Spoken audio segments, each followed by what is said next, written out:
বাবা নতুন ডলেশ্বর মন্দিরের রাত গাজন ও মেলের বার উপলক্ষে বহু ভক্তদের ভিড় দেখা গেল।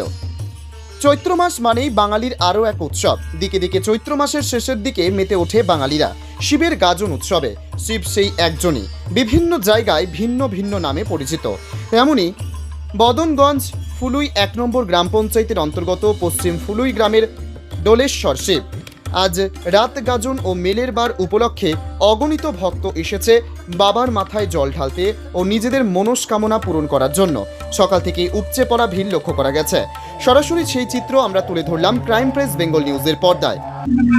এই মন্দির 1301 সালে প্রতিষ্ঠিত হয়। এটা ফুলিয়ের গ্রামবাসীর পরিচালনায় এই মন্দির চলছে এবং ইংরেজি 1894 সালে এটা প্রতিষ্ঠিত এবং দেশবাসীর সহযোগিতায় এই মন্দিরের শ্রীবৃদ্ধি হচ্ছে এবং এখানে দেশ বিদেশ থেকে অনেকেই এখানে ভক্ত আসে এবং এখানে মানত করে এবং তাদের মনস্কামনা পূর্ণ হয়। এই ফুলিয়ের মাহাত্ম্য হচ্ছে এটা, এখানে আমাদের এলাকায় অনেক মন্দির আছে, ফুলেশ্বর, নড়লেশ্বর, নতুন ডলেশ্বর এরকম আছে। এখানে যারা মানত করে তাদের মনস্কামনা পূর্ণ হয় বাবার ইচ্ছা। এখানে রাত গাজন হয়, দিন গাজন হয় এবং অন্যান্য অনুষ্ঠান শিবরাত্রি সবকিছুই পালন করা হয়। সেটা দেশবাসীর সহযোগিতায় এটা অনুষ্ঠানটা হয়। আমি শ্রী হরিভজন ঘোষ। আমাদের যে পশ্চিম ফুলুই গ্রামবাসীর 550 নিয়ে বাবার মন্দির, এই মন্দিরে আমাকে গ্রামবাসীর সভাপতি হিসেবে নির্বাচিত করেছে।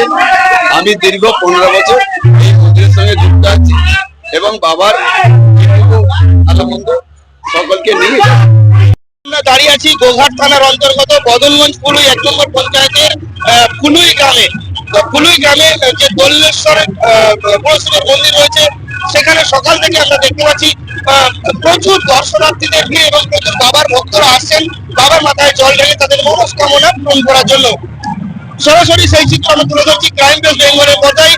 বদনগঞ্জ থেকে চিন্ময় পাল, ক্রাইম প্রেস বেঙ্গল নিউজ।